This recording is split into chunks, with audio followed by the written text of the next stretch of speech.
Tears of the Kingdom is going to be a classic in the future, I can already tell. The game only just released, and I haven't completed everything yet, and already there are so many things I want to talk about, it hurts! I like the way that this game starts compared to Breath of the Wild. I just love the presentation, the subtle but eerie music that builds in intensity as you explore further, the lore that gets dropped involving the Zonai and the founding of Hyrule. Who had descended from the heavens.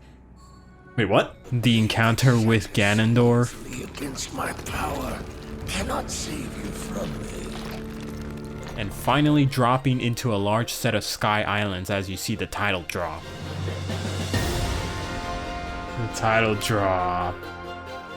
Just wow. This is a different type of game. The new abilities are great. Recall and Ascend are useful in various circumstances, but they are not quite as important as these two abilities. Ultra Hand.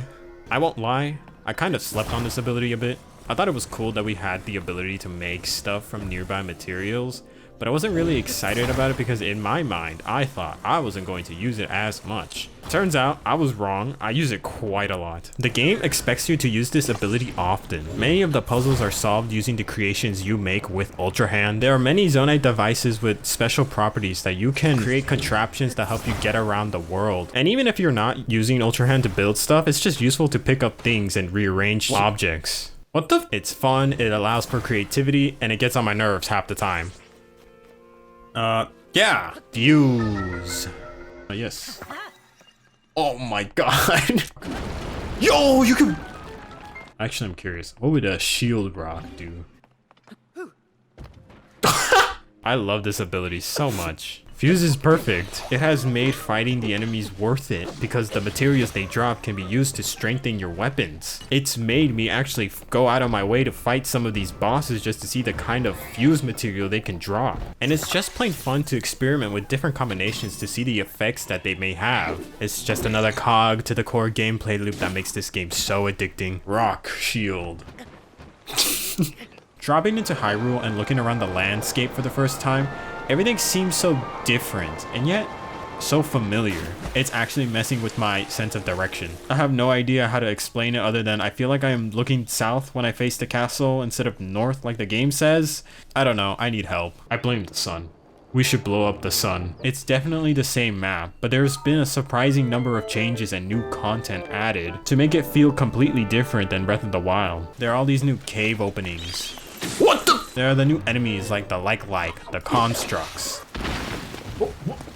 What? Huh? There's more enemies in general. There are new items and equipment to collect. It's nice to see the bomb flower return, I'm gonna be honest. Shrines are back. I personally like these better than Breath of the Wild. I don't think I've ever been stuck on a shrine for so long as I have in this particular one. Oh, oh, this is confusing. I fell off again. No, I didn't want to stick it to you.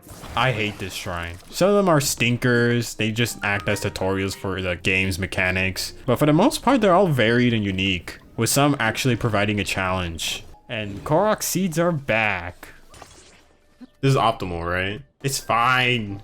Everything is fine. The Sky Islands. I fucking die. Compared to the rest of the game, they feel like linear stages where you're hopping from one landmass to another. Die. Fall off. I enjoy completing them, and they're useful to explore for specific items. I do, however, get a feeling that there isn't really much out there in the sky whenever I look at the map. And then I look around me and I notice that there's so many of them, and I've realized just how little of them I've completed because I've been spending most of my time in the depths. Wow. There is an entire world beneath the surface of Hyrule that's dark and full of secrets. Enemies and parts of the ground are covered with this malice-like substance known as gloom, and contacting it decreases your maximum hearts, which just makes the whole trip down there much more precarious.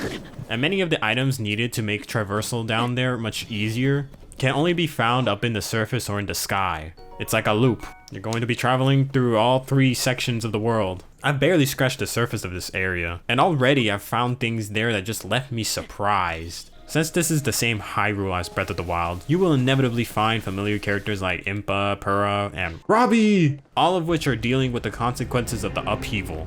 The new town Lookout Landing acts as a central base that is dedicated to helping Hyrule either through sending out monster extermination squads, providing shelter, or sending teams to research the Zonai ruins that fell from the sky. And that is just one example. I could talk about the other towns, but I'm not gonna spoil anything. Just know that it's crazy to see these locations again in a different context. The main story takes the same approach as Breath of the Wild. There are 4 major quests to complete and a bunch of memories scattered around the world, taking the form of geoglyphs this time.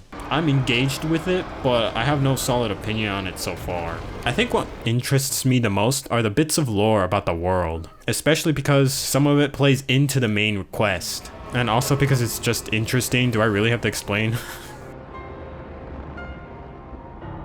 Nintendo had been so secretive about this game leading up to its release, and while that naturally caused a lot of concern, I think it paid off in some ways. It feels like there's so much more to do and discover than Breath of the Wild. I swear I'm constantly being pulled to some nearby point of interest, and I'm having a hard time putting the game down. It's a blast. I'm still not done with the game, and yet it still feels like there's so many things left to discover. This game is definitely worth playing. Leave me alone. I go play a game now, bye.